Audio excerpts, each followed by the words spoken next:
Hi, everybody. Welcome back to 30 Days Until Done. For some of you, this is welcome for the first time because we're going to change it up this month.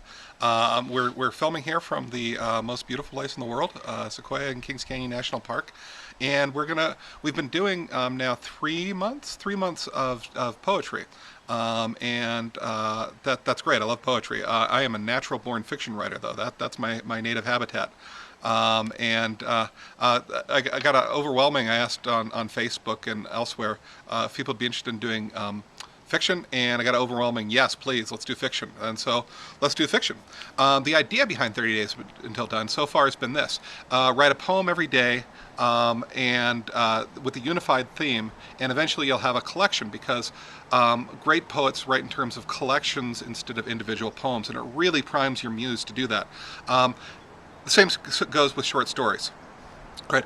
Writing individual short stories is great. It's fun. It's wonderful. But you can really prime your muse and get a lot more out of it if you think in terms of a collection as opposed to an individual story, right? And those great stories that you can think of through history have been written that way. Think of Ernest Hemingway didn't really write individual stories. He wrote collections of stories.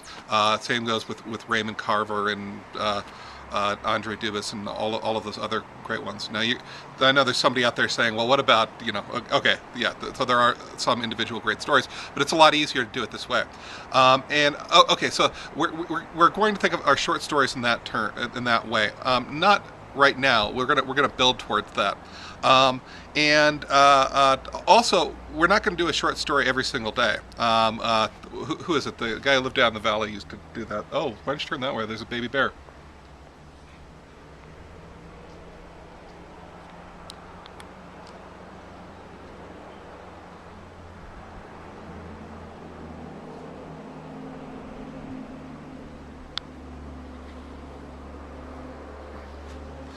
Well, how cool was that?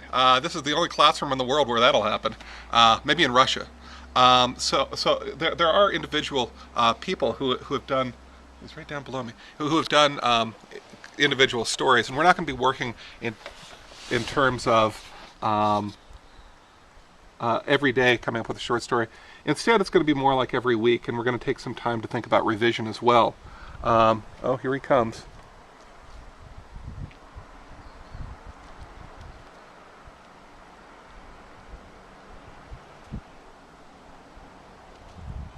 If you don't like bears, this is a good time to fast forward.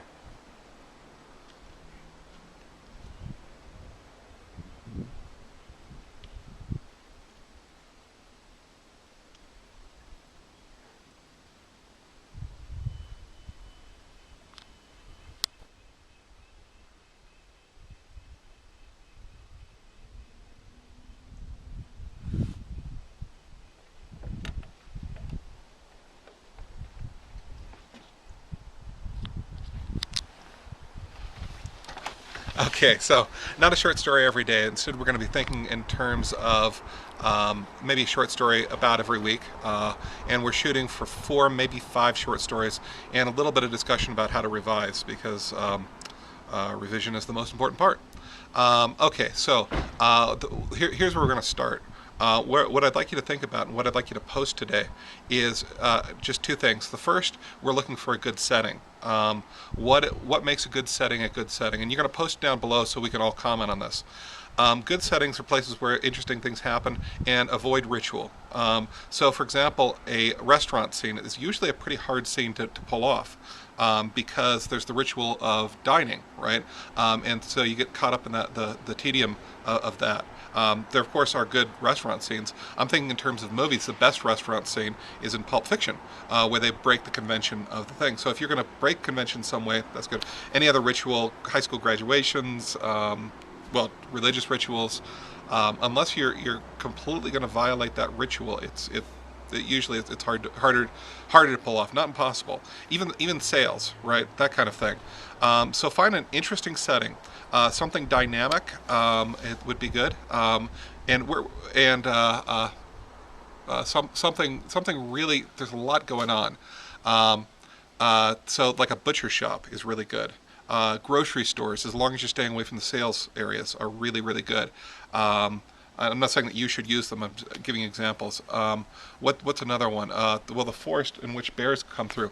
By the way, I'm now thinking that we just saw our baby, and he was. I don't know if you saw the marker. That means he's a problem bear. I'm wondering where the mother problem bear is. She's gonna be following through soon, probably. Okay, so anything like that, any sort of ritual that you have, any place that avoids ritual has a lot of things going on dynamically. That'd be great. Something where there are multiple people usually works as well.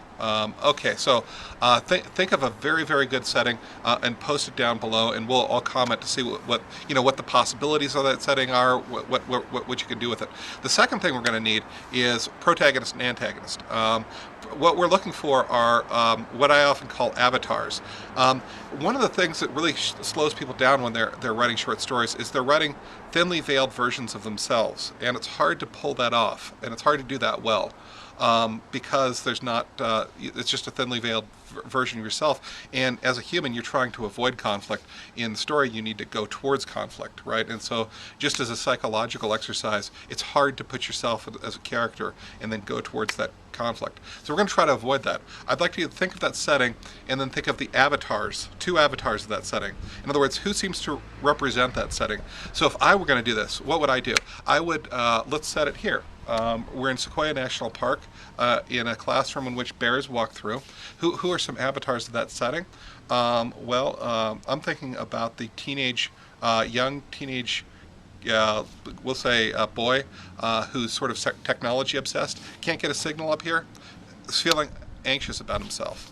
Okay, so who's another avatar of this? Like that's somebody I see all the time, right? Who else seems common up here? We could do rangers. We could do workers. Let's do a backpacker. Let's do a female backpacker, maybe 50 years old, and she's been out in the forest for like a week, and she's just come out, and she's anxiety ridden because she's now having to see people. Right? He's anxiety ridden because he wants to do this.